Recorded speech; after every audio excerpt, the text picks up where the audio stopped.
আজকে আমি উঠেছিলাম একটু বেলা করে, আর মাই কিন্তু আজকেও ডেকে ডেকে উঠিয়েছে। তার কারণ এখন ঠান্ডা পড়ে যাচ্ছে, উঠতে কিন্তু একদমই ইচ্ছে করে না।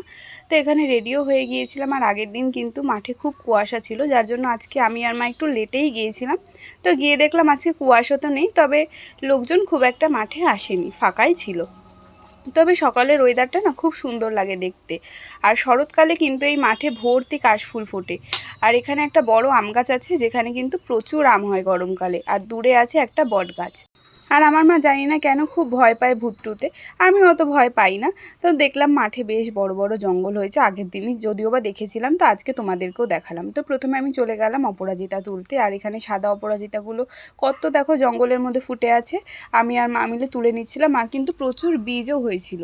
মা কিন্তু তুলতে গিয়েছিল, আমি বললাম যে না, বীজগুলো এখন তুলো না, কাঁচা আছে, শুকাক, তারপরে নিয়ে গিয়ে ছড়িয়ে দেবো, সাদা অপরাজিতার গাছ হয়ে যাবে। জানি না এখানে কোথা থেকে বীজ পড়ে গাছ হয়ে গেছে। আর এই জঙ্গলগুলো কিন্তু ভোটের সময় পরিষ্কার করে দেয়, কারণ এখানে কিন্তু ভোটের গাড়ি রাখে, বিধানসভার ভোটে। তো হঠাৎ হাঁটতে হাঁটতে দেখলাম জঙ্গলের মধ্যে একটা গাছে কিন্তু গোলাপি গোলাপি ছোট ছোট খুব সুন্দর ফুল হয়ে রয়েছে। দেখে মনে হচ্ছে দেখো একদম জবা ফুল, যদি বড় হতো জবা ফুলের মতোই লাগতো। জানি না এই ফুলগুলোর নাম কি, তোমরা যদি জেনে থাকো কমেন্টে জানিও।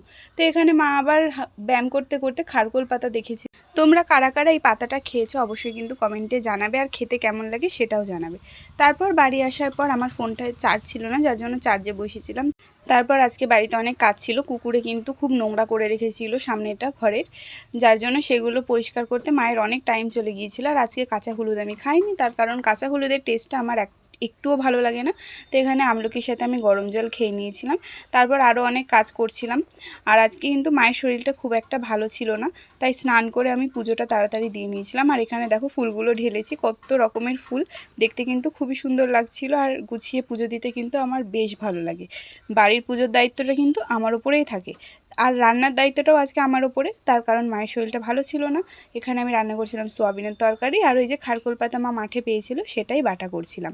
তারপর আমারও খিদে পেয়ে গেছিলো, কারণ সকালে ব্রেকফাস্টে তেমন কিছু আমি একটা খাইনি, শুধু গরম জলে খেয়েছিলাম। আর এখানে খারকোল পাতাটা কিন্তু খুব টেস্টি হয়েছিল। আর তোমাদের সাথে দেখা হচ্ছে নেক্সট ভিডিওতে, টাটা।